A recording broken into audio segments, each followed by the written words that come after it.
Hello dear student, स्वागत है आपका एक नई क्लास में। आज की क्लास में पढ़ने वाले हैं class 10th mathematics chapter number 3। ठीक है, चैप्टर नंबर 3 के अंतर्गत हम प्रश्नावली 3.2 को हल कर रहे थे। ठीक है, प्रश्नावली 3.2 की बात करें तो ये आपका पार्ट 2 वीडियो है। ठीक है, इससे पहले हम पार्ट 1 वीडियो को देख चुके हैं। ठीक है, अगर हम बात करें पार्ट 1 की तो पार्ट 1 में हम प्रश्नावली 3.2 के क्वेश्चन नंबर 1 और ये क्वेश्चन नंबर 2 को बहुत ही अच्छे तरीके से, बहुत ही सिंपल मेथड से मैं आपको बता चुका हूँ। ठीक है, अगर पार्ट 1 वीडियो को आप देखना चाहते हो तो आपको लिंक्स मिल जाएगी डिस्क्रिप्शन बॉक्स में, या आप प्लेलिस्ट को चेक कर सकते हो। ठीक है, अगर आप प्लेलिस्ट को चेक करोगे तो आपके लिए बहुत ही बेटर ऑप्शन होगा, क्योंकि वहां पर सभी वीडियो चैप्टर वाइज अपलोडेड है। ठीक है, आपको वीडियो की ढूंढने की आवश्यकता नहीं होगी, वहां पर सभी वीडियो आपको मिल जाएंगे। ठीक है, तो एक बार जरूर प्लेलिस्ट को चेकआउट कीजिएगा। ठीक है, तो आज की वीडियो में क्या करेंगे, आज की वीडियो में हम प्रश्नावली 3.2 यानी कि पार्ट 2 वीडियो में, ठीक है, ये आपका पार्ट 2 वीडियो है। इसमें हम क्या करेंगे, इसमें हम क्वेश्चन नंबर 3 को देखने वाले हैं। ठीक है, क्वेश्चन नंबर 3 की बात करें तो क्वेश्चन नंबर 3 में आपको 6 क्वेश्चन यानी कि 6 क्वेश्चन दिए गए हैं। ठीक है, जो कि बहुत ही इंपॉर्टेंट है आपके बोर्ड एग्जाम के लिए। ठीक है, तो ध्यान से देखना किस प्रकार से इसको हल करेंगे। ठीक है, तो देखिए ये जो आपका क्वेश्चन नंबर 3 है, ठीक है, इसमें आपको कितने क्वेश्चन दिए, 6 क्वेश्चन दिए गए। इसमें 2-4 ऐसे क्वेश्चन है जो आपके बोर्ड एग्जाम में हर साल पूछे जाते हैं, यानी कि रिपीट होते हैं। ठीक है, तो ध्यान से देखना। चलो देखते हैं क्वेश्चन नंबर 3 को। देखिए यहाँ से अगर हम बात करें क्वेश्चन नंबर 3 को, तो क्वेश्चन नंबर 3 क्या करा है, निम्न समस्याओं में रैखिक समीकरण युग्म बनाइए और उनके हल प्रतिस्थापन विधि द्वारा ज्ञात कीजिए। ठीक है, पहले आपको क्या करना है, रैखिक समीकरण यानी कि आपको पहले समीकरण बनाना है, फिर उसको उस समीकरण को आपको प्रतिस्थापन विधि द्वारा हल करना है। ठीक है, ठीक है, तो देखिए अगर हम क्वेश्चन नंबर 3 यानी कि क्वेश्चन नंबर 3 के क्वेश्चन नंबर फर्स्ट की बात करें तो देखिए क्या करा है, दो संख्याओं का अंतर 26 है और एक संख्या दूसरी संख्या की 3 गुनी है, उन्हें ज्ञात कीजिए। ठीक है, तो पहले आपको क्या करना है, पहले ये जो आपको स्टेटमेंट दिया है, ठीक है, इसको ध्यान से पढ़कर आपको दो समीकरण बनाना है और दोनों समीकरणों को प्रतिस्थापन विधि से हल करना है। ठीक है, तो समीकरण अगर आप बना लेते हो तो प्रतिस्थापन विधि से आप आसानी से कर लोगे। ठीक है, क्योंकि इससे पहले आप प्रश्नावली 3.2 का जो पार्ट 1 वीडियो था उसमें मैं आपको बहुत ही अच्छे तरीके से, बहुत ही सिंपल मेथड से मैं आपको बता चुका हूँ प्रतिस्थापन विधि को।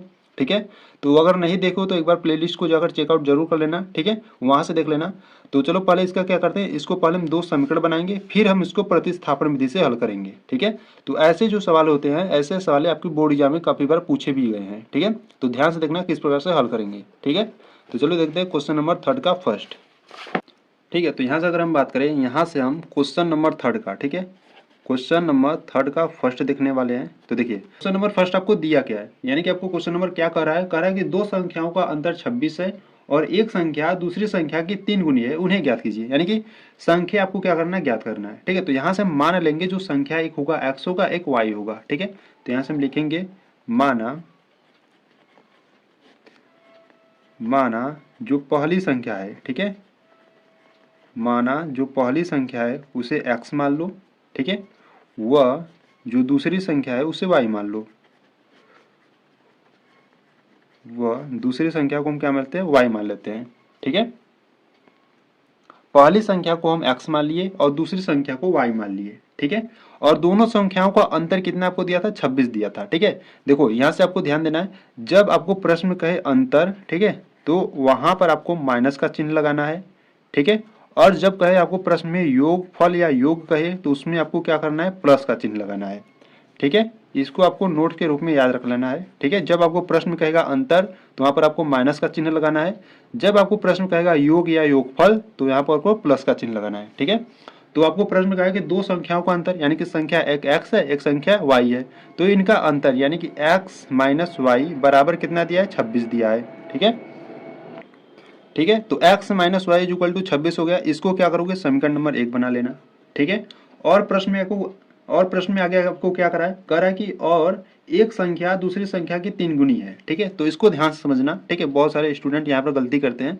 तो देखो पहले इसको हल करने से पहले ना x पहले बराबर y कर लो। ठीक है, आपका x जो है वो पहला संख्या है, y आपका दूसरा संख्या है। ठीक है, अब प्रश्न को ध्यान से पढ़ो। कह रहा है एक संख्या यानी कि x, एक संख्या दूसरी संख्या का 3 गुना है। कौन 3 गुना है, x से 3 गुना है। ठीक है, तो दोनों को बराबर रखने के लिए हम 3 का गुना किस में करेंगे, y में करेंगे। ठीक है, ये समझे ना कैसे हुआ। देखो प्रश्न में आपको करा है कि एक संख्या दूसरी संख्या का 3 गुना है, यानी कि जो x है वो पहले से ही क्या है, 3 गुना है। ठीक है, तो दोनों को बराबर रखने के लिए 3 का गुना हम y में करेंगे तो दोनों क्या हो जाएंगे, बराबर हो जाएंगे। ठीक है, इसको आपको क्या करना है, समीकरण नंबर 2 बना लेना है। ठीक है, अब यहाँ से क्यों समीकरण नंबर 1 मिल गया और समीकरण 2 मिल गया, और यहाँ से प्रतिस्थापन विधि लगा दो। ठीक है, तो यहाँ से क्या करेंगे, देखो x के बराबर 3y है, ठीक है, यानी कि समीकरण नंबर 2 का मान समीकरण नंबर 1 में रख दो, सीधी सी बात, ठीक है। तो यहाँ से आप लिखोगे समीकरण 2 का मान या x का मान, ठीक है, ऐसे भी लिख सकते हो आप x का मान समीकरण नंबर 1 में रखने पर, या इस प्रकार से लिख सकते हो समीकरण 2 का मान समीकरण नंबर 1 में रखने पर, ठीक है। तो यहाँ से हम लिख रहे हैं समीकरण 2 का मान समीकरण 1 में रखने पर, ठीक है। तो समीकरण नंबर 1 में रखेंगे x का मान, ठीक है। तो यहाँ से हो आपका, देखो x बराबर क्या है 3y है, ठीक है, यानी कि x के स्थान पर हम क्या रखेंगे 3y रखेंगे। तो यहाँ से हो जाएगा आपका 3y और माइनस का y है तो माइनस का y बराबर में 26, ठीक है। 3y में से एक y जाएगा तो कितना बचेगा 2y बचेगा, बराबर में 26 है, ठीक है। यहाँ से y का मान ज्ञात करेंगे तो y इज इक्वल टू 26, 2 गुणा में आ जाएगा बट्टे में, तो 2 एक कम 2, 2 13 में 26 होता है, यानी कि जो y का मान है वो कितना आ गया 13 आ गया, ठीक है। अब y का मान आप समीकरण नंबर 1 में रखो या समीकरण नंबर 2 में रखो, ठीक है, उससे आप x का मान ज्ञात कर लोगे, ठीक है। तो यहाँ से आप रखोगे, ठीक है, यहाँ से लिखता हूँ मैं y का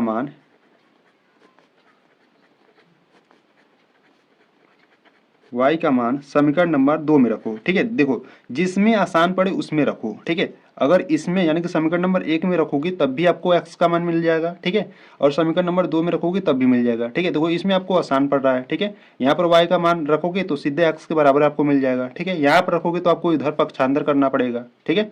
तो जहाँ पर आसान पड़े वहाँ पर अच्छे से रखकर हल कर लो, ठीक है। तो यहाँ से लिखेंगे y का मान समीकरण नंबर 2 में रखने पर, 2 में रखने पर, तो y का मान क्या है 13 है, ठीक है। और यहाँ पर समीकरण नंबर 2 क्या है, समीकरण नंबर 2 है x is equal to 3y, तो x is equal to 3, y का स्थान पर हम क्या रखेंगे 13 रखेंगे, ठीक है। तो x इज इक्वल टू 13 गुणे 3 कितना हो गया 39 हो गया, ठीक है। यानी कि जो यहाँ से x का मान है वो कितना आ गया 39 आ गया, ठीक है।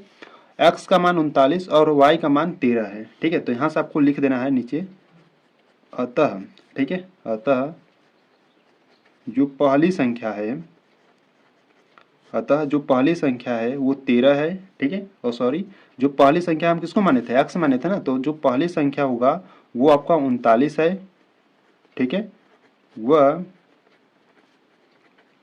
दूसरी संख्या को हम क्या माने थे y माने थे, तो यहाँ से y का मान 13 है, तो यहाँ से लिखोगे दूसरी संख्या 13 है, ठीक है। इस प्रकार से आपको करना था, ठीक है। देखो अगर आप आंसर चेक करना चाहते हो, ठीक है, तो यहाँ पर आप क्या करो x minus y is equal to 26 है, ठीक है। तो यहाँ से x का मान रखो y का मान रखो, ठीक है। घटाने पर अगर 26 आ गया तो आंसर आपका सही है, ठीक है। तो देखो x का मान क्या है, x का मान 39 है, ठीक है, 39 रख दिए, माइनस y का मान क्या है, y का मान है 13, ठीक है। बराबर में क्या है, बराबर में 26 है, ठीक है। 39 में से 13 घटाओगे कितना आएगा 26, और बराबर में आपका क्या है 26 है, यानी कि हमारा जो आंसर निकला है x और y का मान वो आपका सही है, ठीक है। या इस प्रकार से आप चेक कर सकते हो कि देखो प्रश्न में आपको क्या कहा था, प्रश्न में आपको कहा था कि एक संख्या, ठीक है, एक संख्या, ठीक है, एक संख्या दूसरी संख्या का 3 गुना है, ठीक है। तो जो आपका ये जो पहला संख्या था ये आपका इसका क्या है 3 गुना, यानी कि 13 का 13, 13 दूना 26, 13 तिया 39 है ना। तो इस प्रकार से भी आप चेक कर सकते हो, ठीक है। तो यहाँ से आपको नीचे लिख देना है अतः पहली संख्या 39 है व दूसरी संख्या 13 है, ठीक है। इस प्रकार से हल होगा। अगर कुछ भी डाउट है तो कमेंट्स बॉक्स में बता देना, ठीक है। तो यहाँ से जो आपका क्वेश्चन नंबर 3 का फर्स्ट है आपका कंप्लीट हुआ, ठीक है।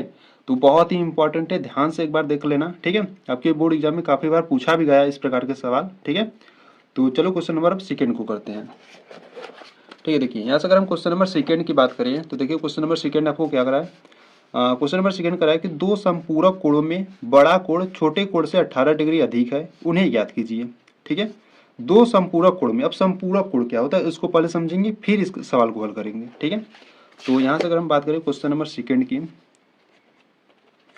ठीक है, तो देखो यहाँ से अगर हम बात करें देखो संपूरक कोण, ठीक है, संपूरक कोण क्या होता है इसे आप नोट्स में लिख लेना, अगर नोट्स बना रहे हो तो, अगर आप नोट्स बना रहे हो तो इसको नोट्स में लिख लेना, ठीक है। संपूरक कोण का मतलब होता है कि कोई भी अगर दो कोण है, ठीक है, कोई भी मान लो दो कोण है जिनका योगफल क्या हो जाए 180 हो जाए तो उसे हम क्या कहते हैं संपूरक कोण कहते हैं, ठीक है। तो यहाँ से आप लिख लो कोई भी, ठीक है, कोई भी दो कोणों, ठीक है, कोई भी दो कोणों जिनका योगफल 180 अंश तक होता है उसे हम क्या कहते हैं, उसे हम संपूरक कोण कहते हैं। ठीक है, उसे हम संपूरक कोण कहते हैं।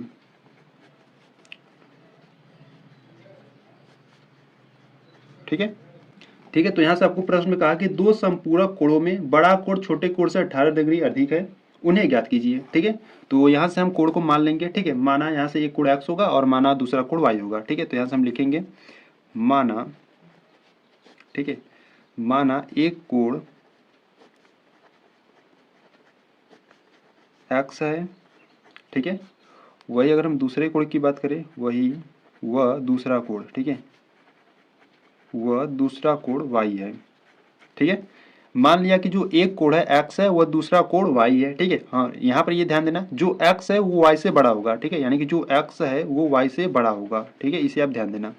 ठीक है, तो देखो दो, यहाँ पर आपको प्रश्न में कहा कि दो संपूरक कोण। ठीक है, यानी कि यहाँ से संपूरक कोण क्या होते हैं, कोई भी दो कोणों का योग जिनका योगफल कितना 180 होता है, यानी कि तक होता है, उससे हम क्या कहते हैं, संपूरक कोण कहते हैं। ठीक है, यानी कि हम एक कोण x माने हैं और दूसरा कोण y माने हैं, तो जो इनका योगफल होगा वो कितना होगा, 180 होगा, यानी कि x plus y is equal to 180, क्योंकि आपको प्रश्न में कहा संपूरक कोण। ठीक है, तो इसको आप क्या करोगे, समीकरण नंबर 1 बना लोगे।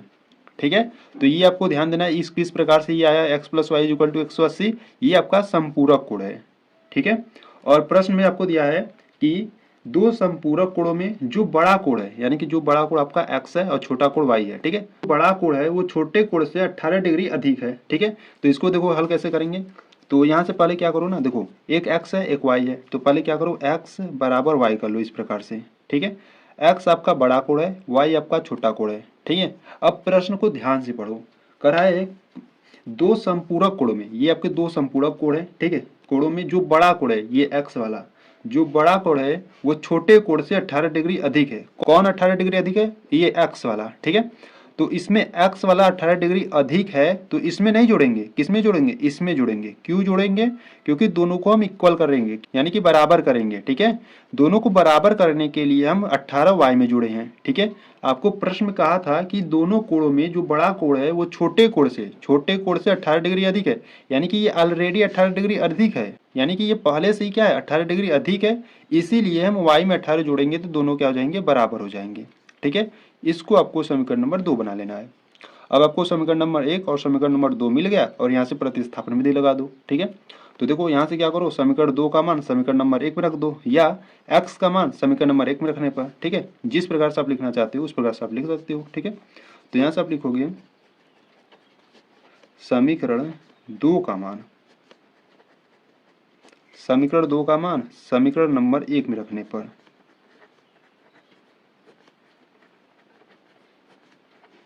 ठीक है, तो समीकरण नंबर 1 में रख दो, x बराबर क्या है, y प्लस 18, यानी कि x का स्थान पर हम क्या रखेंगे, y प्लस 18 रखेंगे, तो यहाँ पर x है तो यहाँ पर रख गया y प्लस 18, और प्लस का y है और बराबर में 180 है। ठीक है, y मिलकर 2y हो जाएगा, और 18 को उधर भेज देते हैं। ठीक है, 180 माइनस का 18 हो जाएगा। ठीक है, 180 है। ठीक है, तो यहाँ से 2y बराबर, देखो 180 में से 18, 180 में से 18 जाए को कितना बचेगा आपका, 162। ठीक है, और यहाँ से y का मान ज्ञात कर लो, 162, और 2 गुणा में इधर आएगा तो बट्टे में। ठीक है, काट दो, देखो 2 एकम 2, 2 अट्ठे 16 हो गया, और 2 एकम 2, यानी कि यहाँ से y का मान कितना आ गया, 81 आ गया। ठीक है, y का मान 81 आ गया। अब y का मान आप समीकरण नंबर 1 में रखो या समीकरण नंबर 2 में रखकर x का मान ज्ञात कर लो। ठीक है, तो देखो यहाँ से आप लिखोगे y का मान समीकरण नंबर 2 में रखो, क्योंकि यहाँ से आसान पड़ेगा। ठीक है, समीकरण नंबर 2 में रखने पर, ठीक है, तो यहाँ से है x बराबर, y का मान क्या है, y का मान 81 है, तो 81 हो गया, प्लस का 18 है। ठीक है, तो x is equal to 81 plus 18 कितना हो जाएगा आपका, देखो 8 1 9, 8 1 9, ठीक है, 99 हो जाएगा, यानी कि x का मान क्या आ गया, 99 आ गया। ठीक है, तो यहाँ से आप लिखोगे नीचे, अतः एक कोण, ठीक है, अतः एक कोण 99 डिग्री व दूसरा कोण 81 डिग्री है।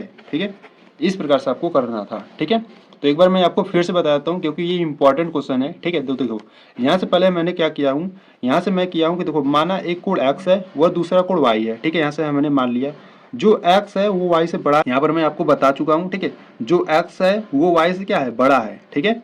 और x plus y equal to 180 ये कैसा हुआ, ये आपका संपूरक कोण है, ठीक है। संपूरक कोण क्या होता है, दो कोणों का योगफल जब 180 होता है तो उनसे क्या कहते हैं, संपूरक कोण कहते हैं, ठीक है। तो यहाँ से हम एक कोण x माने थे, एक कोण y माने थे, यानी कि इनका जो योगफल होगा 180 होगा, ठीक है। तो ये तो संपूरक कोण से निकल गया समीकरण नंबर 1, ठीक है। और प्रश्न में आपको कहा था कि जो बड़ा कोण है यानी कि जो x है वो छोटे कोण से 18 डिग्री अधिक है, यानी कि पहले से ही जो x यानी कि जो बड़ा कोण है वो पहले से ही क्या है, 18 डिग्री अधिक है, ठीक है। तो दोनों को इक्वल करने के लिए हम 18 इसमें जोड़ेंगे तो दोनों क्या हो जाएंगे, बराबर हो जाएंगे। तो यहाँ से x बराबर वाई प्लस 18 निकल गया, ठीक है। तो इसको हम क्या करें, समीकरण नंबर 2 बना लिए। अब हम क्या करें, समीकरण नंबर 2 का मान समीकरण नंबर 1 में रखकर y का मान ज्ञात कर लिए और y का मान समीकरण नंबर 2 में रखकर x का मान ज्ञात कर लिए, ठीक है। तो इस प्रकार से ये आपका क्वेश्चन कंप्लीट हुआ, ठीक है। कुछ भी डाउट है तो एक बार वीडियो को फिर से देख लो, अच्छे तरीके से समझ में आ जाएगा, ठीक है। तो यहाँ पर आपका जो क्वेश्चन नंबर सेकेंड आपका कंप्लीट हो गया, ठीक है। तो चलो क्वेश्चन नंबर अब थर्ड को देखते हैं। देखिए यहाँ से अगर हम बात करें क्वेश्चन नंबर थर्ड की, तो क्वेश्चन नंबर थर्ड में आपको क्या करा है, क्वेश्चन नंबर थर्ड की बात करें तो क्वेश्चन नंबर थर्ड में आपको करा है, एक क्रिकेट टीम के कोच ने 7 बल्ले तथा 6 गेंदें 3800 रुपये में खरीदी, ठीक है। बाद में उसने 3 बल्ले तथा 5 गेंदें 1750 में खरीदी, ठीक है। प्रत्येक बल्ले और प्रत्येक गेंद का मूल्य ज्ञात कीजिए, ठीक है। तो पहले इसको ध्यान से पढ़ो और समीकरण बनाओ, समीकरण बनाकर एक्स और वाई का मान ज्ञात करो, ठीक है। तो यहाँ से हम क्या करेंगे, देखो यहाँ से अगर हम बात करें क्वेश्चन नंबर थर्ड की, ठीक है। तो क्वेश्चन नंबर थर्ड की बात करें, ठीक है। तो प्रश्न में आपको क्या कहा है, प्रश्न में आपको कहा है कि देखो एक क्रिकेट टीम के कोच ने 7 बल्ले, ठीक है, 7 बल्ले तथा 6 गेंदे, ठीक है, 6 गेंदे कितने रुपए में खरीदे थे, 3800 रुपये में, ठीक है। 3800 रुपये में उसने 7 बल्ले तथा 6 गेंदे खरीदे थे, ठीक है। और आगे प्रश्न में पढ़ो, बाद में उसने 3 बल्ले, ठीक है, बाद में उसने 3 बल्ले, ठीक है, और प्लस 5 गेंदे, ठीक है। यहाँ से 5 गेंदे कितने रुपए में खरीदे थे, 1750 में, ठीक है, ठीक है। प्रश्न में आपको ये दिया है कि एक क्रिकेट टीम के कोच ने 7 बल्ले तथा 6 गेंदे 3800 रुपये में खरीदे थे और 3 बल्ले तथा 5 गेंदे 1750 रुपये में खरीदे थे, ठीक है। तो यहाँ से हम क्या करेंगे, बल्ले को x और गेंदे को हम y मान लेंगे, ठीक है। तो यहाँ से हम लिखेंगे माना प्रत्येक बल्ले का मूल्य, ठीक है, माना प्रत्येक बल्ले का मूल्य, ठीक है। तो प्रत्येक बल्ले का मूल्य यहाँ से हम क्या मानेंगे, x रुपये मान लेंगे, ठीक है। वही अगर हम बात करें गेंद के लिए तो यहाँ से आप लिखोगे प्रत्येक गेंदे का मूल्य, ठीक है। प्रत्येक गेंदे का मूल्य यहाँ से क्या मानोगे, y रुपये मान लोगे, ठीक है। तो जहां पर बल्ले हैं और जहां पर गेंदे हैं, जहां पर बल्ले वहां पर क्या रखोगे, x रखोगे और जहां पर गेंदे वहां पर क्या रखोगे, y रखोगे, ठीक है। तो यहाँ से लिखोगे आप प्रश्नानुसार, ठीक है, प्रश्नानुसार। तो 7 बल्ले यानी कि 7 बल्ले को हम क्या माने, x माने, तो 7x हो जाएगा प्लस 6y, गेंदे को हम y माने हैं, ठीक है। तो यहाँ से हो जाएगा y और बराबर में क्या है 3800, ठीक है। इसको क्या करो, समीकरण नंबर 1 बना लो। इसी प्रकार से 3 बल्ले 5 गेंदे, तो यहाँ से हो जाएगा 3 बल्ले को x प्लस 5 गेंदे, गेंदे को y माने हैं, बराबर में कितना हो जाएगा 1750। इसको क्या करो, समीकरण नंबर 2 बना लो, ठीक है। अब आपको समीकरण नंबर 1 और समीकरण नंबर 2 आपको मिल गया, ठीक है। अब इनमें क्या करोगे, प्रतिस्थापन विधि लगाओगे, ठीक है। तो देखो जिस समीकरण से आपको आसान पड़े x y मान का ज्ञात करने के लिए उस समीकरण से आप ज्ञात कर लो, ठीक है। तो यहाँ से हम क्या करेंगे, समीकरण नंबर 1 से ज्ञात करेंगे, ठीक है। तो यहाँ से आप लिखोगे समीकरण 1 से, समीकरण 1 से x का मान ज्ञात कर लो। तो x बराबर में क्या है 3800 है, ठीक है, 3800 और 6y को उधर भेजोगे तो माइनस का 6y हो जाएगा और ये 7 गुणा में और आ जाएगा बट्टे में, ठीक है। अब इसको क्या करेंगे, हम समीकरण नंबर 3 बना लेंगे, ठीक है। अब समीकरण 3 का मान हम समीकरण नंबर 2 में रखेंगे, ठीक है। तो यहाँ से आप लिखोगे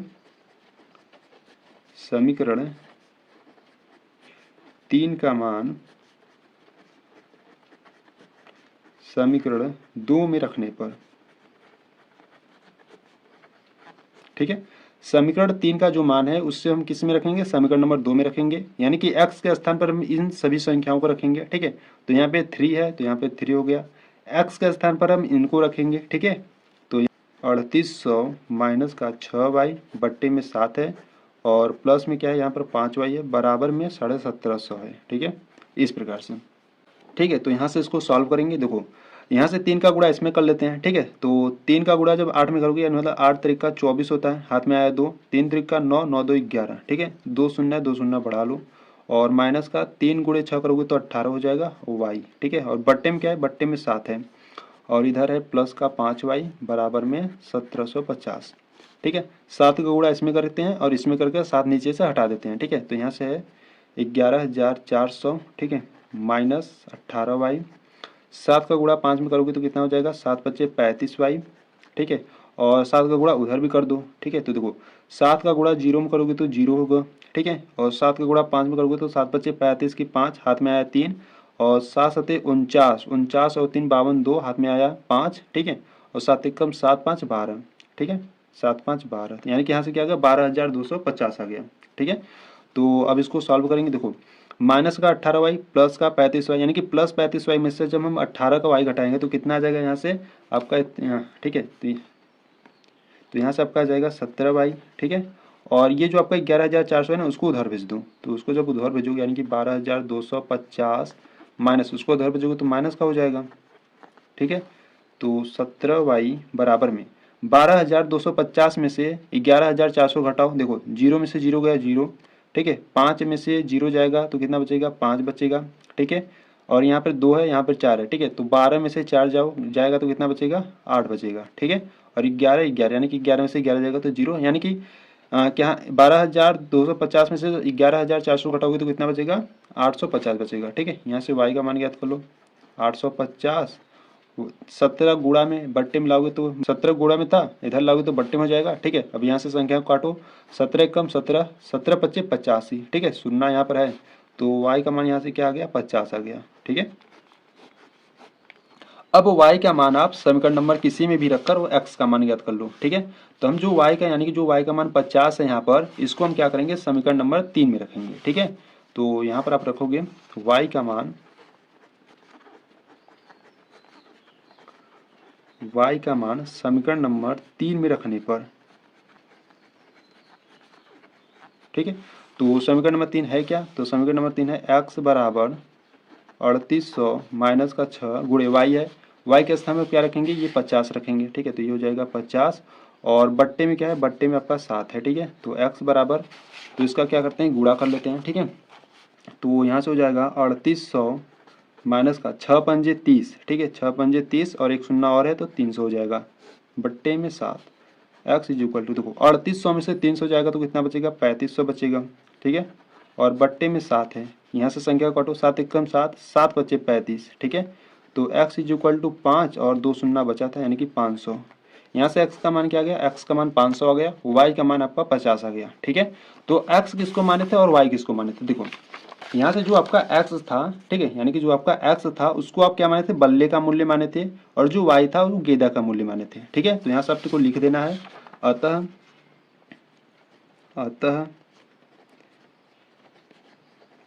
प्रत्येक बल्ले का मूल्य। ठीक है, अतः प्रत्येक बल्ले का जो मूल्य है, ठीक है, बल्ले को आप क्या माने थे, x का मानिए 500। ठीक है, तो प्रत्येक बल्ले का मूल्य 500 रुपये है। ठीक है, वही प्रत्येक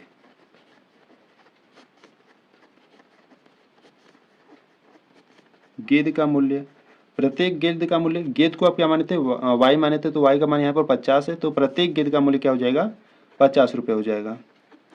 ठीक है, तो इस प्रकार से आपको करना था। ठीक है, तो ये जो आपका क्वेश्चन नंबर 3 था, ठीक है, कंप्लीट हो गया। ठीक है, अगर आपको कुछ भी डाउट हो रहा है तो एक बार फिर से देख लेना, अच्छे तरीके से समझ में आ जाएगा। ठीक है, तो यहाँ पर आपका क्वेश्चन नंबर 3 कंप्लीट हुआ। ठीक है, तो चलो क्वेश्चन नंबर अब 4 को देखते हैं। देखिए यहाँ से अगर हम बात करें क्वेश्चन नंबर 4 की, ठीक है, तो यहाँ से अगर हम क्वेश्चन नंबर 4 की बात करें तो देखिए क्वेश्चन नंबर 4 आपको क्या करा है, एक नगर में टैक्सी के भाड़े में एक नियत भाड़े के अतिरिक्त चली गई दूरी पर भाड़ा सम्मिलित किया जाता है। ठीक है, 10 किलोमीटर दूरी के लिए जो भाड़ा है 105 रुपये है तथा 15 किलोमीटर के लिए जो भाड़ा है 155 रुपये है। ठीक है। तो नियत भाड़ा तथा प्रति किलोमीटर भाड़ा क्या है, एक व्यक्ति को 25 किलोमीटर यात्रा करने के लिए कितना भाड़ा देना होगा। ठीक है, इस स्टेटमेंट को अच्छे से पढ़ो और आपको समीकरण बनाना है, समीकरण बनाकर प्रतिस्थापन विधि से हल करना है। ठीक है, तो यहाँ पर आपको ध्यान देना है, एक नगर में टैक्सी के भाड़े में नियत जो भाड़ा है, देखो यहाँ पे जो नियत भाड़ा है ना, ये नियत जो भाड़ा है, वो नियत भाड़ा क्या होता है, बुक, जैसे बुक करते हो ना आप, जैसे कोई टैक्सी है उसे आप जैसे बुक करते हो तो बुक करने का अलग पैसा लेता है। ठीक है, तो वही यहाँ पर क्या है, नियत भाड़ा है।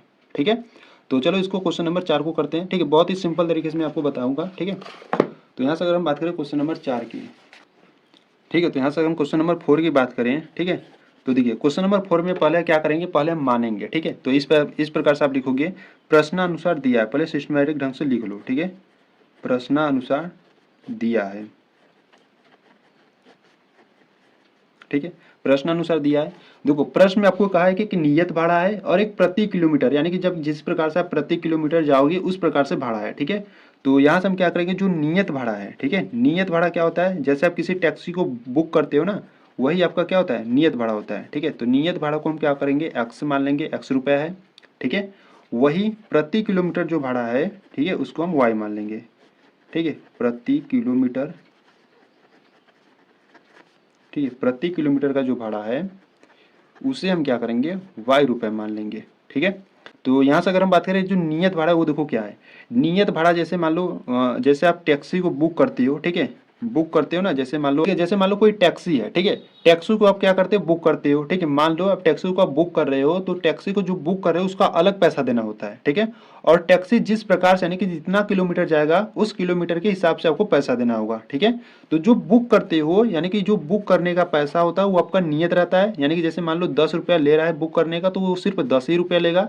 ठीक है, इसमें कोई भी बदलाव नहीं होगा, आप चाहे जितने किलोमीटर जाओ। ठीक है, इसी प्रकार से यहाँ पर भी है, जो नियत भाड़ा है उसको हम एक्स रुपये माने हैं। ठीक है, और जो प्रति किलोमीटर का भाड़ा उसे वाई रुपये माने हैं। ठीक है, ठीक है, और देखो प्रश्न में आपको कहा है कि जो 10 किलोमीटर दूरी के लिए जो भाड़ा 105 रुपये है। ठीक है, तो यहाँ से समीकरण आपको किस प्रकार से बनेगा, यहाँ से समीकरण आपका बनेगा एक्स प्लस जो किलोमीटर भाड़ा है उसको हम वाई माने हैं। ठीक है, और व्यक्ति कितना जा रहा है, 10 किलोमीटर। ठीक है, तो यहाँ से हो जाएगा 10 वाई, कितने रुपए ले रहा है, 105 रुपये ले रहा है। ठीक है, तो इस प्रकार से आपका समीकरण नंबर 1 बनेगा।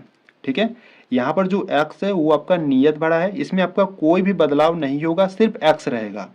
ठीक है, तो यहाँ से जो प्रति किलोमीटर का भाड़ा उसे वाई माने हैं, तो यहाँ से जो प्रति किलो, यानी कि 10 किलोमीटर गया तो 10 वाई हो गया, बराबर में कितने रुपए ले रहा था, 105 रुपये ले रहा था। ठीक है, तो यहाँ से आपका एक समीकरण बन गया एक्स प्लस 10 वाई बराबर 105। ठीक है, इसी प्रकार से देखो आगे प्रश्न में कह रहा है कि 15 किलोमीटर के लिए जो भाड़ा है 155 रुपये है। ठीक है, तो नियत भाड़ा तो आपका यही रहेगा। ठीक है, प्लस 15 किलोमीटर जा रहा है तो 15 वाई बराबर में कितने रुपए ले रहा है, 155 रुपये ले रहा है। ठीक है, तो ये आपका समीकरण नंबर 2 बन जाएगा। ठीक है, ये आपको ध्यान देना है, जो नियत भाड़ा है उसमें आपको कोई भी बदलाव नहीं होगा। ठीक है, तो यहाँ से क्या करेंगे, समीकरण 1 मिल गया आपको, समीकरण नंबर 2 मिल गया। अब इसमें क्या करें, प्रतिस्थापन विधि लगाएंगे। ठीक है, तो यहाँ से क्या करो, समीकरण 1 से, ठीक है, समीकरण 1 से x का मान ज्ञात कर लो। ठीक है, तो यहाँ से x का मान ज्ञात करोगे तो बराबर में 105 है। ठीक है, 10 वाई को उधर भेजोगे तो माइनस का 10 वाई हो जाएगा। ठीक है, इसको क्या करो, समीकरण नंबर 3 बना लो। अब समीकरण नंबर 3 का मान समीकरण नंबर 2 में रख दो। ठीक है, तो यहाँ से आप लिखोगे समीकरण 3 का मान समीकरण 2 में रखने पर, ठीक है, समीकरण 3 का मान समीकरण नंबर 2 में रखेंगे। ठीक है, तो यहाँ पर देखो x बराबर क्या है, 105 माइनस वाई, यानी कि x के स्थान पर हम इनको रखेंगे। ठीक है, तो x का है तो यहाँ पर लिखेंगे हम 105 माइनस का 10 वाई और प्लस का 15 वाई है तो प्लस का 15 वाई बराबर में क्या है, बराबर में 155 है, तो 155। ठीक है, इनको सॉल्व करेंगे तो देखो 15 वाई में से 10 वाई जाएगा तो यहाँ से आपका 5 वाई बचेगा। ठीक है, बराबर में 155 है। ठीक है, 105 को उधर भेजोगे तो माइनस का 105 हो जाएगा। ठीक है, तो यहाँ से 5 वाई इज इक्वल टू 155 में से 105 गया तो कितना बचा, 50 बचा। ठीक है, और यहाँ से वाई का मान ज्ञात कर लो, 50, 5 गुणा में इधर लाओगे तो बट्टे में 5 एक कम 5, 5 10 से 50, यानी कि जो वाई का मान है वो कितना आ गया, 10 आ गया। ठीक है, y का मान 10 आ गया। अब y का मान किसी भी समीकरण में रखकर x का मान ज्ञात कर लो। ठीक है, तो यहाँ से हम लिखेंगे y का मान समीकरण नंबर 3 में रख लो। ठीक है, समीकरण नंबर 3 में रखोगे तो आसान हो जाएगा, ठीक है। तो यहाँ से रखो x बराबर 105 माइनस 10 गुणे y का मान क्या है 10 है, तो यहाँ से रखोगे 10, ठीक है। तो x is equal to 105 minus 10 गुणे 10 कितना हो जाएगा 100 हो जाएगा। यहाँ से x का जो मान आएगा 105 में से 100 जाएगा तो कितना बचेगा 5 बचेगा। यानी कि यहाँ से जो x का मान है वो 5 आ गया और y का मान 10 आ गया, ठीक है।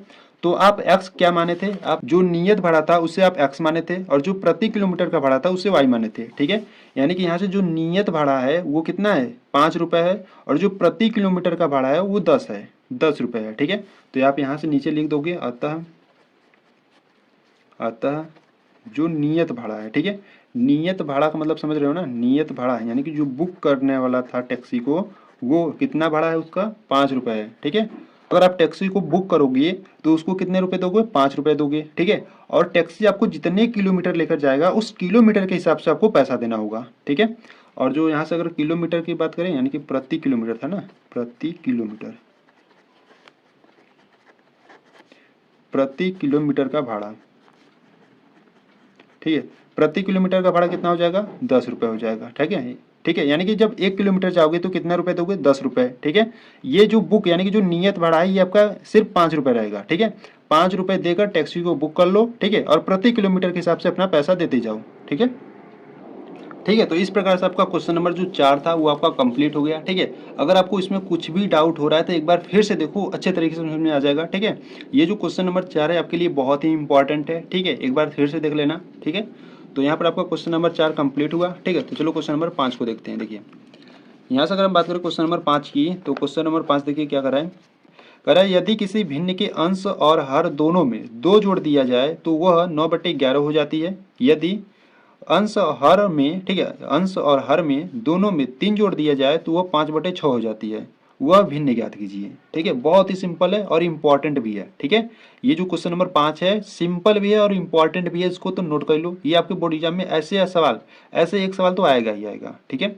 इसलिए जो क्वेश्चन नंबर 5 है इसको आपको IMP बना लेना है, ठीक है। क्वेश्चन नंबर 5 को IMP बना लेना, बहुत ही इंपॉर्टेंट है, ठीक है। हर साल पूछा जाता है इस प्रकार के सवाल, ठीक है।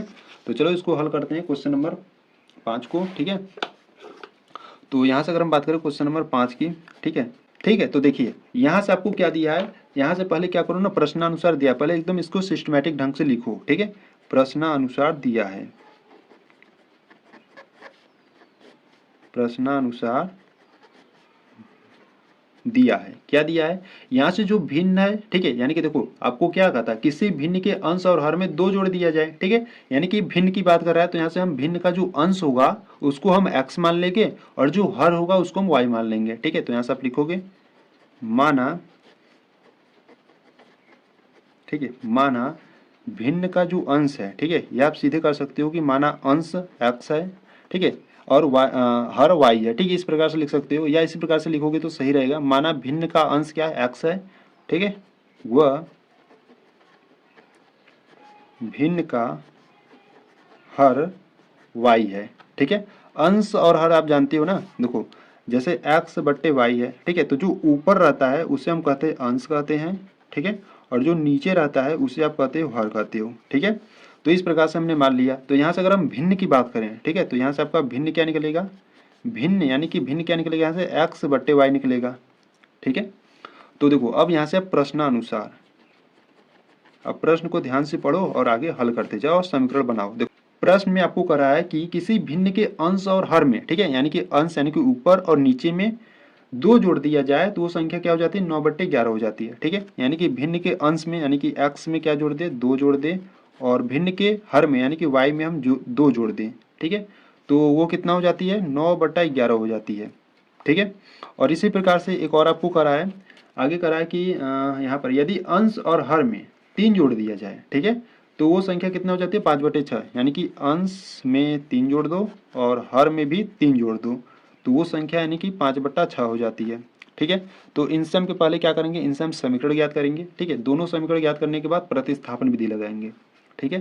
तो देखो त्रियक गुणा कर दो, 11 का गुणा इसमें कर दो और y+2 का गुणा इसमें कर दो, ठीक है। तो 11 का गुणा x में करोगे तो यहाँ से हो जाएगा 11x प्लस 11 का गुणा 2 में करोगे तो 11 दूना 22, ठीक है, बराबर में इसका गुणा इसमें करोगे तो क्या, देखो y है, 9 में गुणा करोगे तो 9y, ठीक है, प्लस 2 गुणे 9 करोगे तो 18, ठीक है, इनको सॉल्व कर लो।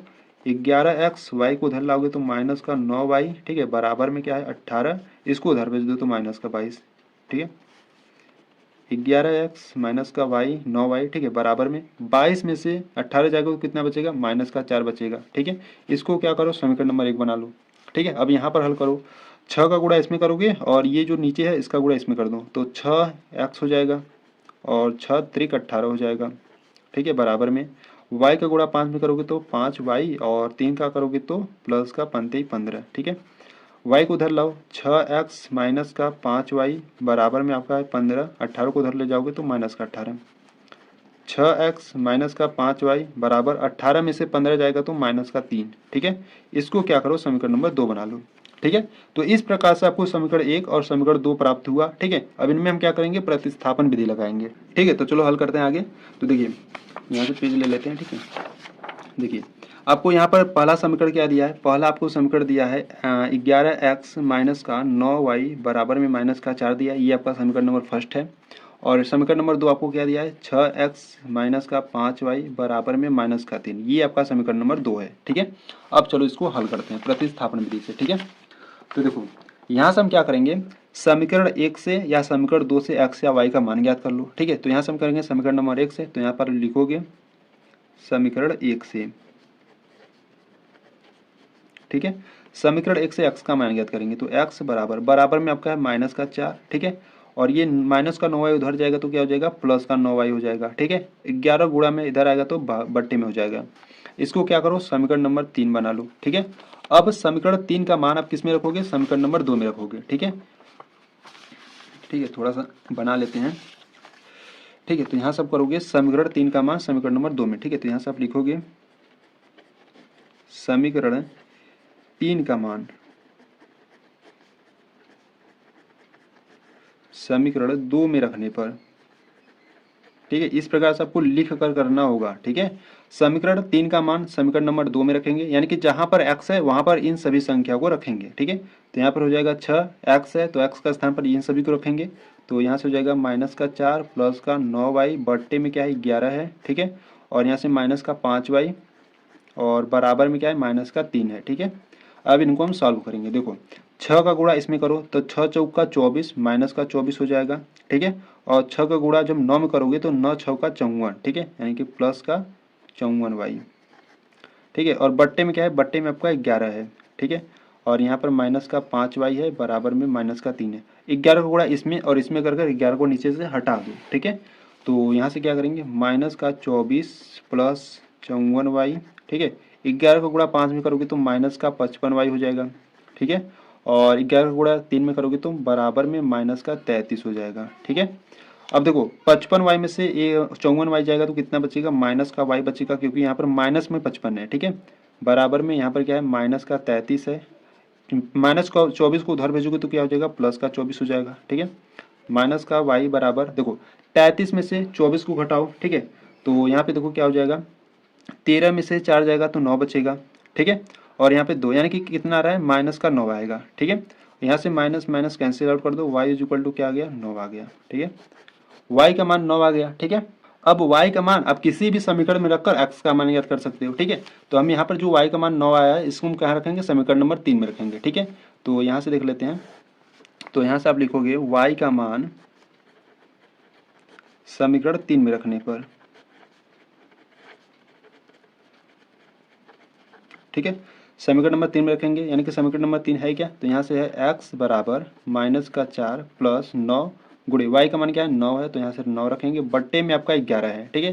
तो बट्टे में 11 यानी कि x इज इक्वल टू यहाँ से हो जाएगा माइनस का 4, 9 गुणे 9 कितना हो जाएगा 81 और बट्टे में 11, तो x इज इक्वल टू 81 में से माइनस का 4 जाएगा तो कितना बचेगा, देखो 81 में से माइनस का 4 जाएगा तो कितना बचेगा 77 बचेगा, ठीक है। और बट्टे में 11 है, तो यहाँ से 11 से कट रहा है, ठीक है। यहाँ से 11 एक कम 11, 11 7 77, यानी कि x का मान क्या आ गया 7 आ गया, ठीक है। x का मान 7 आ गया, y का मान 9 आ गया, ठीक है। तो आपका भिन्न क्या था, तो यहाँ से आप देखो भिन्न आपका क्या था, भिन्न यहाँ पे देख लो आपका भिन्न क्या था, तो यहाँ पर हम भिन्न क्या माने थे, भिन्न था आपका x बट्टे वाई, ठीक है। तो यहाँ से जो भिन्न हो जाएगा, ठीक है, भिन्न आपका था x बट्टे वाई, तो x का मान क्या है, x का मान है 7 है और y का मान क्या है 9 है। तो आपका भिन्न क्या हो जाएगा, 7/9 हो जाएगा। ठीक है, तो इस प्रकार से आपको हल करना है। ठीक है, तो ये जो क्वेश्चन नंबर 5 है आपके लिए बहुत ही इंपॉर्टेंट है। ठीक है, तो एक बार फिर से इसको देख लेना। ठीक है, आपका जो क्वेश्चन नंबर 5 है आपका कंप्लीट हुआ। ठीक है, तो चलो क्वेश्चन नंबर अब 6 को देखते हैं। देखिए यहाँ से अगर हम क्वेश्चन नंबर 6 की बात करें, ठीक है, तो देखिए क्वेश्चन नंबर 6 यानी कि इस प्रश्नावली 3.2 का अंतिम क्वेश्चन है। ठीक है, ये भी आपके लिए इंपॉर्टेंट है। ठीक है, तो देखिए क्वेश्चन नंबर 6 की बात करें तो देखिए क्वेश्चन नंबर 6 क्या करा है कि 5 वर्ष बाद जैकब की आयु उसके पुत्र की आयु से 3 गुनी हो जाएगी। ठीक है, 5 वर्ष पूर्व यानी कि पहले जैकब की आयु उसके पुत्र की आयु की 7 गुनी थी, उनकी वर्तमान आयु ज्ञात कीजिए। ठीक है, तो ये जो आपका क्वेश्चन नंबर 6 है, इस प्रकार के जो सवाल हैं, ठीक है, ये हम उदाहरण में देख चुके हैं। यानी कि जो प्रश्नावली 3.2 का बेसिक प्लस एग्जाम्पल वाला वीडियो है, उसमें बहुत ही अच्छे तरीके से इस सवाल को मैं मतलब कि इस जैसे सवाल को मैं आपको बता चुका हूँ। ठीक है, यानी कि उसमें क्या था, आफ्ताब का आयु, इस प्रकार का सवाल था। ठीक है, तो उसमें मैं आपको बहुत ही सिंपल मेथड से बता चुका हूँ। ठीक है, तो इसको भी हम सिंपल मेथड से ही देखेंगे। ठीक है, तो चलो देखते हैं क्वेश्चन नंबर 6 को। देखिए यहाँ से अगर हम बात करें क्वेश्चन नंबर 6 की, ठीक है, तो यहाँ से अगर हम बात करें क्वेश्चन नंबर 6 की, ठीक है, तो देखो ध्यान से देखना, इंपॉर्टेंट है। ठीक है, तो देखिए प्रश्न में आपको क्या करा है, प्रश्न में आपको करा है कि जो जैकब की आयु है उसके पुत्र की आयु से 3 गुनी, यानी कि इसमें आपको एक जैकब की आयु आपको ज्ञात करनी है, एक उसके पुत्र की आयु ज्ञात करनी है। ठीक है, तो जिसकी आयु ज्ञात करनी है उसको पहले हम मान लेंगे। ठीक है, तो यहाँ से आप लिखोगे माना। ठीक है, माना जो जैकब की आयु है, ठीक है, जैकब की वर्तमान आयु, ठीक है, जो जैकब की वर्तमान आयु है हम उसको क्या मानेंगे, x वर्ष मान लेंगे। ठीक है, और उसके जो पुत्र की वर्तमान आयु होगी उसको हम y वर्ष मानेंगे। ठीक है, तो यहाँ से हम लिखेंगे वह पुत्र की वर्तमान आयु, ठीक है, वो कितना रहेगा, y वर्ष मान लेंगे। ठीक है, अब प्रश्नानुसार, ठीक है, अब प्रश्नानुसार, अब प्रश्न को आपको ध्यान से पढ़ना है। ठीक है, देखिए प्रश्न में आपको करा है कि 5 वर्ष बाद, ठीक है, 5 वर्ष बाद जैकब की आयु उसके पुत्र की आयु से 3 गुनी हो जाएगी। ठीक है, तो यहाँ से आप लिखोगे 5 वर्ष बाद। ठीक है, चूंकि 5 वर्ष बाद, ठीक है, ठीक है, यहाँ पे ध्यान देना, जब आपको वर्ष यानी कि बाद कहे या पश्चात कहे, ठीक है, इसको आपको नोट में ध्यान देना है, जब आपको बाद कहे या पश्चात कहे, ठीक है, तो वहां पर हम कैसा चिन्ह लेते हैं, वहां पर हम प्लस का चिन्ह लेते हैं। ठीक है, प्लस का चिन्ह लेते हैं। ठीक है, इस प्लस का चिन्ह लेते हैं। और जब आपको कहे पूर्व कहे, ठीक है, या पहले कहे, पूर्व कहे या पहले कहे, तो वहां पर हम कैसा चिन्ह लेते हैं, माइनस का चिन्ह लेते हैं। ठीक है, तो इसको आपको ध्यान देना है। तो यहाँ पर आपको कहा है 5 वर्ष बाद, ठीक है, तो वहां पर हम क्या लेंगे, प्लस का चिन्ह लेंगे। ठीक है, तो 5 वर्ष बाद जो जैकब की आयु होगा वो कितना हो जाएगा, 5 वर्ष बाद जैकब की आयु वो कितना हो जाएगा, देखो इस समय कितना है जैकब की आयु, यानी कि वर्तमान आयु में जैकब की आयु x वर्ष है, 5 वर्ष बाद कितना हो जाएगा, x + 5 हो जाएगा। ठीक है, x + 5 वर्ष हो जाएगा। ठीक है, इसी प्रकार से उसके पुत्र की आयु कितना हो जाएगा, पुत्र की आयु, देखो पुत्र की आयु यानी कि जो वर्तमान आयु है पुत्र का वो क्या है, y वर्ष है। ठीक है, तो यहाँ से क्या हो जाएगा उसका y + 5 हो जाएगा। ठीक है, 5 वर्ष बाद y + 5 वर्ष हो जाएगा। ठीक है, ये समझे ना कैसे है, देखो मान लो अभी आप 18 साल की हो। ठीक है, अभी अगर वर्तमान आयु आपका 18 वर्ष है तो 5 वर्ष बाद आपका कितना आयु होगा, यानी कि 5 वर्ष बाद इसमें आप क्या करोगे, 5 को ऐड करोगे। ठीक है, तो 18 5 कितना हो जाएगा, 23 साल को हो जाओगे ना 5 वर्ष बाद। ठीक है, तो इसी प्रकार से अगर जैकब की आयु मतलब अभी का आयु मतलब वर्तमान का आयु अगर x वर्ष है तो 5 वर्ष बाद कितना हो जाएगा, x + 5 होगा। ठीक है, इसी प्रकार से पुत्र की अगर वर्तमान आयु y वर्ष है तो 5 वर्ष बाद y + 5 वर्ष हो जाएगा। ठीक है, तो इसी प्रकार से आपको करना था। ठीक है, तो इसके आगे आपको अब ध्यान से प्रश्न को पढ़ना है। ठीक है, तो प्रश्न को पढ़ने से पहले इसको हम क्या करते हैं, इस प्रकार से लिख लेते हैं x + 5, ठीक है, और बराबर में इधर लिख लेते हैं y + 5। ठीक है, अब प्रश्न को ध्यान से पढ़ो। देखो प्रश्न में कराएगी 5 वर्ष बाद, ठीक है, 5 वर्ष बाद है जैकब की आयु, ठीक है, जैकब की आयु उसके पुत्र की आयु से 3 गुनी हो जाएगी। ठीक है, मतलब कि करा जैकब की आयु जो है उसकी पुत्र की आयु से 3 गुनी हो जाएगी। किसकी 3 गुनी हो जाएगी, जैकब की। ठीक है, तो इनको बराबर रखने के लिए हम 3 का गुणा किस में रखेंगे, 3 का गुणा हम किस में करेंगे, इसमें करेंगे। ठीक है, देखो प्रश्न को ध्यान से पढ़ोगे तो आपको ऑटोमेटिक समझ में आ जाएगा। ठीक है, रट्टा मत मारो, आराम से समझो। देखो ठीक है, तो देखिए क्या कर रहा है 5 वर्ष बाद, ठीक है, तो 5 वर्ष बाद हम इसके आयु निकाल लिए। ठीक है, इस प्रकार से ठीक है। तो कह रहा है जैकब की आयु, यानी कि जैकब की आयु क्या है, x+5, यानी कि ये वाला, ठीक है। जैकब की आयु, ठीक है, उसके पुत्र की आयु से 3 गुनी हो जाएगी, ठीक है। जैकब की जो आयु है उसके पुत्र की आयु से 3 गुनी हो जाएगी, ठीक है। तो 3 का गुणा हम किस में करेंगे, इसके पुत्र में करेंगे, तो दोनों का वर्ष क्या हो जाएगा, बराबर हो जाएगा, ठीक है। तो दोनों को बराबर ही करने के लिए हम 3 का गुणा इसके पुत्र की आयु में करेंगे, ठीक है। तो यहाँ से इसको हल करेंगे तो यहाँ से आपको मिलेगा x+5, ठीक है, बराबर में इसका अंदर गुणा करोगे तो क्या मिलेगा आपको 3y प्लस का 3 को गुणा 5 में करोगे तो 15, ठीक है। तो इनको सॉल्व करेंगे, 3y को इधर लाएंगे तो x माइनस 3y हो जाएगा, बराबर में 5 को इधर भेज देते हैं तो 15 माइनस का 5 हो जाएगा, ठीक है। तो x माइनस 3y बराबर में 15 में से 5 जाएगा तो 10, ठीक है। तो इस प्रकार से आपको एक समीकरण मिल गया, ठीक है। इसको समीकरण नंबर फर्स्ट बना लेना, ठीक है। तो इसी प्रकार से अगर हम बात करें, देखो अब आपको करा है प्रश्न में कि 5 वर्ष पूर्व, ठीक है। तो यहाँ पर आप लिखोगे चूंकि 5 वर्ष पूर्व, ठीक है। अब पूर्व कहा तो वहां पर हम कैसा चिन्ह लेंगे, माइनस का लेंगे, ठीक है। तो 5 वर्ष पूर्व जैकब की आयु, जैकब की आयु, देखो अगर अभी वर्तमान आयु x है तो 5 वर्ष पहले कितना रहा होगा, x-5 रहा होगा, ठीक है।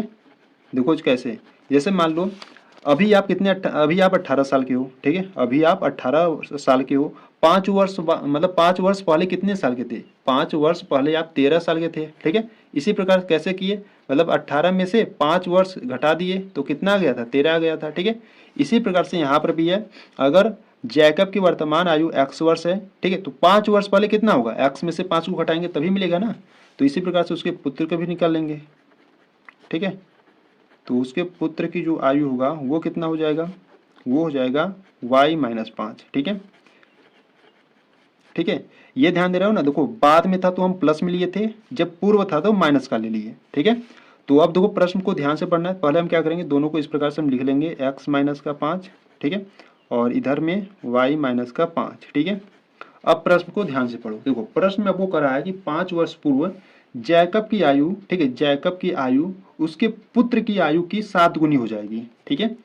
5 वर्ष पूर्व जो जैकब की आयु है उसके पुत्र की आयु से 7 गुनी हो जाएगी, किसकी, उसके जैकब की आयु, ठीक है। तो दोनों को बराबर रखने के लिए हम 7 का गुना किस में करेंगे, इसमें करेंगे, इसके पुत्र में, ठीक है। तो दोनों का जो आयु होगा वो क्या हो जाएगा, बराबर हो जाएगा, ठीक है। तो यहाँ से इसको सॉल्व करेंगे तो x-5 बराबर में 7 का अंदर गुणा करेंगे तो 7y-35, ठीक है। तो y को उधर लाएंगे यानी कि x-7y हो जाएगा, बराबर में -35 है, इसको उधर ले जाएंगे तो +5 हो जाएगा। तो x-7y बराबर में -35 में से +5 जाएगा तो -30, ठीक है। ये आपका मिल गया आपको समीकरण नंबर 2, ठीक है, ठीक है। तो इस प्रकार से आपको स्टेटमेंट आपको दिया रहेगा, ठीक है। स्टेटमेंट को हल कर आपको समीकरण नंबर 1 और समीकरण नंबर 2 बना लेना है, ठीक है। अब इनका हम क्या करेंगे, प्रतिस्थापन विधि लगाएंगे, ठीक है। तो यहाँ से हम पहले लिख लेते हैं समीकरण 1 स्थान पर, ठीक है। तो यहाँ पर हम लिख लेते हैं जो पहला समीकरण है x-y बराबर 10, ये आपका पहला समीकरण है, और ये जो दूसरा समीकरण है वो क्या है, x-7y में -3 है, ये आपका दूसरा समीकरण है, ठीक है। तो इसमें हम क्या लगाएंगे, प्रतिस्थापन विधि लगाएंगे, ठीक है। तो यहाँ से हम लिखेंगे समीकरण 1 से, समीकरण 1 से, तो समीकरण 1 से x का मान ज्ञात कर लेते हैं, ठीक है। बराबर में क्या है, 10 है, 3y को उधर ले जाओगे तो प्लस का 3y हो जाएगा, ठीक है। इसको क्या करोगे, समीकरण नंबर 3 बना लोगे। अब समीकरण 3 का मान समीकरण नंबर 2 में रख दो, ठीक है। तो यहाँ पर आपको लिखना होगा समीकरण 3 का मान समीकरण 2 में रखने पर, ठीक है। तो यहाँ पर समीकरण जो 3 का मान है उसको हम किस में रखेंगे, समीकरण नंबर 2 में, ठीक है। यानी कि जो यहाँ पर जो x है वहाँ पर हम क्या रखेंगे, 10 + 3y रखेंगे, ठीक है। तो यहाँ से हो जाएगा 10 + 3y, और यहाँ पर माइनस का 7y है, और बराबर में क्या है, -30 है, ठीक है। इनको सॉल्व करेंगे, देखो -7y में से प्लस का 3y जाएगा तो कितना बचेगा, यहाँ से -4y बचेगा, ठीक है। -4y बराबर में -30 है ही, और 10 को भी भेजोगे तो यहाँ से -10 हो जाएगा। तो -4y बराबर में 30 और 10 कितना हो जाएगा, -40, ठीक है। माइनस माइनस काट दो, ठीक है। यहाँ से y का मान याद कर लो, y = 40, गुणा में इधर लाओगे तो भाग में, 4 एकम 4, 4 10 में 40, ठीक है, यानी कि 10 आ गया, यानी कि y का मान क्या आ गया, 10 आ गया, ठीक है। अब y का मान आप समीकरण नंबर 3 में या समीकरण 1 या 2 में रख सकते हो। ठीक है, तो जिसमें आपको अच्छा लगे उसमें रख लो। ठीक है, तो यहाँ से आप लिखोगे y का मान समीकरण नंबर 3 में रखने पर, ठीक है, जिसमें सरल पड़ रहा है उसमें आप रख कर x का मान ज्ञात कर सकते हो। ठीक है, रखने पर तो यहाँ पर समीकरण नंबर 3 में रखेंगे, यानी कि x बराबर 10 प्लस 3 इंटू वाई का मान क्या है 10 है, तो 10 रखेंगे। तो x is equal to 10 plus 3 गुणे 10 करोगे तो 30 हो जाएगा। x इज इक्वल टू 10 और 30 कितना हो जाएगा 40। x का मान कितना आ गया 40 आ गया और y का मान है 10। ठीक है, x किसका वर्ष माने थे आप, x जो था वो जैकब की आयु थी। ठीक है, तो और y क्या था, y उसके पुत्र की आयु थी। ठीक है, तो यहाँ से जो x है यानी कि जो जैकब की आयु है वो 40 वर्ष है। ठीक है, और उसके पुत्र की आयु कितनी होगी, वो 10 वर्ष होगी। ठीक है, तो यहाँ से आपको लिखना है अतः, ठीक है, इतना करने के बाद आपको नीचे लिखना होगा। ठीक है, क्या लिखोगे, अतः जैकब की वर्तमान आयु, अतः जैकब की जो वर्तमान आयु है वो कितना है 40 वर्ष है। ठीक है, वह उसके पुत्र की जो वर्तमान आयु है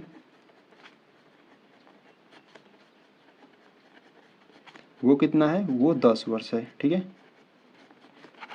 इस प्रकार से आपको करना था। ठीक है, ठीक है, तो उम्मीद है आपको ये जो क्वेश्चन नंबर 6 है बहुत ही अच्छे तरीके से समझ में आया होगा। ठीक है, अगर कुछ भी डाउट हो रहा है तो एक बार फिर से देख लो, अच्छे तरीके से समझ में आ जाएगा। ठीक है, तो यहाँ पर जो आपका क्वेश्चन नंबर 6 था कंप्लीट हुआ। ठीक है, यानी कि ये जो आपका प्रश्नावली 3.2 है, ठीक है, वो आपका पूरी तरीके से कंप्लीट हो गया। ठीक है, जिसमें आपके कितने क्वेश्चन थे, जिसमें आपके 3 क्वेश्चन थे और 3 में 6 क्वेश्चन थे। ठीक है, यानी कि यहाँ पर आपका जो क्वेश्चन नंबर 3 था उसमें जितने क्वेश्चन थे यानी कि 6 क्वेश्चन थे ना, ये 6 क्वेश्चन को आज की वीडियो में हमने देख लिए। ठीक है, यानी कि पार्ट 2 वीडियो में आपका ये प्रश्नावली 3.2 कंप्लीट हो गया। ठीक है, अगर इससे पहले यानी कि जो पार्ट 1 वीडियो था अगर उन सभी वीडियो को आप नहीं देखे हो और प्रश्नावली 3.1 के जो बेसिक और प्लस एग्जाम्पल वाले वीडियो थे अगर उन सभी वीडियो को नहीं देखे हो तो लिंक्स मिल जाएगी आपको डिस्क्रिप्शन बॉक्स में, या आप प्लेलिस्ट को चेक कर सकते हो। ठीक है, अगर आप प्लेलिस्ट में जाओगे तो वहां पर सभी वीडियो चैप्टर वाइज अपलोडेड है। ठीक है, तो एक बार प्लेलिस्ट को जरूर चेकआउट करना। ठीक है, तो यहाँ पर आपका प्रश्नावली 3.2 कंप्लीट हो गया। ठीक है, तो अगर आपको वीडियो अच्छी लगी तो वीडियो को लाइक कर देना। ठीक है, चैनल पर नया तो चैनल को सब्सक्राइब कर देना। ठीक है, तो चलो मिलते हैं नेक्स्ट वीडियो में, तब तक के लिए जय हिंद जय भारत।